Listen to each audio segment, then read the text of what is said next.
Thank you, Madam Deputy Speaker. And I do welcome this bill.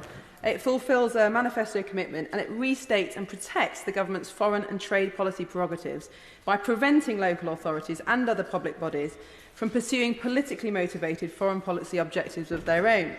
Now, some have said that this bill would limit free speech, but I don't think that is correct, because individual councillors and officials of public bodies can still say whatever they like as private citizens within the law, as long as that speech, of course, is lawful. But local councils have no democratic mandate to use their control of taxpayers' funds and assets to create their own foreign policy, or to express divisive opinions that undermine social cohesion in the communities for which they are responsible.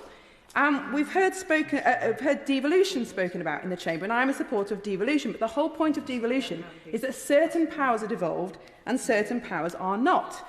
And when my constituents go to the ballot box at local elections, they vote for the candidate who they think will be the best person to ensure regular bin collections or well-maintained roads or social care. They're not voting on foreign policy or defence policy or income tax rates, because these are nationally reserved issues for the Westminster Government. It's therefore unjustifiable for local authorities to pretend that they do have a democratic mandate to use ratepayers' money to signal their own foreign policy positions. So this bill doesn't restrict free speech, rather it restricts public bodies from undermining policies decided nationally by their national government elected in national ballots. None of the amendments we're debating today would enhance the bill, and in fact some are intended to make it unworkable. Amendment 4, for example, would make the pension scheme divestment provisions unworkable. Amendments 7 and 21 seek to remove an important clause of the bill which relates to Israel. Now, these amendments fail to miss the crucial point of the bill and, in fact, the reason that it is being brought forward.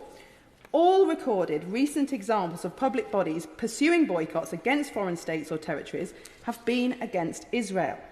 BDS, which we've heard about extensively today in the debate, is unique in its targeting of the world's only Jewish state. The BDS movement is not a harmless, peaceful movement.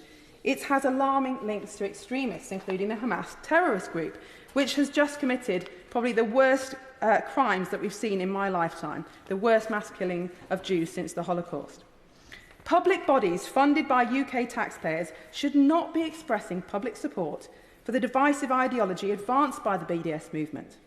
In fact, the founder of the BDS movement has repeatedly expressed his opposition to Israel's right to exist as a state of the Jewish people and has endorsed Palestinian armed resistance.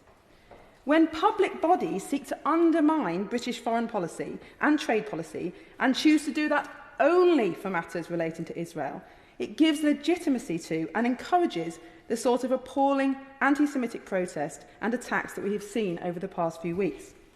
Take my home city of Sheffield as an example. In 2019, the council passed a motion regarding their position on Palestine. It had nothing to do with their responsibilities as a local authority, but everything to do with their attempt to signal their anti-Israel political views. On the 1st of November, under a week's time, the Green Party councillors will put forward a motion entitled "Stopping the Genocide in Gaza" that makes no mention of Hamas and its terrorism.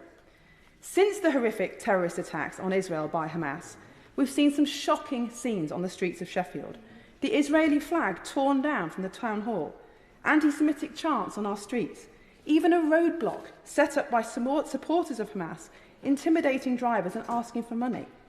And I find it unbelievable and shameful that after witnessing the despicable attacks, torture and rapes of Jewish civilians, these actions can take place in Sheffield, supposedly a city of sanctuary.